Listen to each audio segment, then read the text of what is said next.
All right, so Memcached is an open source distributed memory object caching system. It's a caching layer for web apps.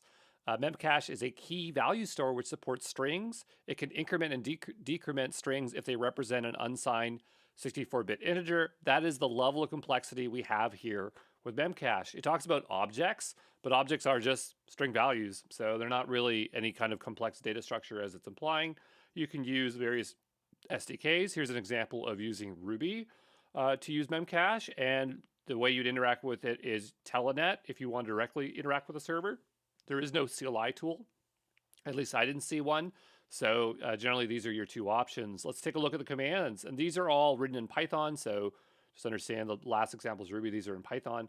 So here we are showing us setting a value, and you can set an expiration time for it, or we'll use whatever the default is. You can get a value. You can delete a value. You can increment a value up and down if it's a number or an integer in particular.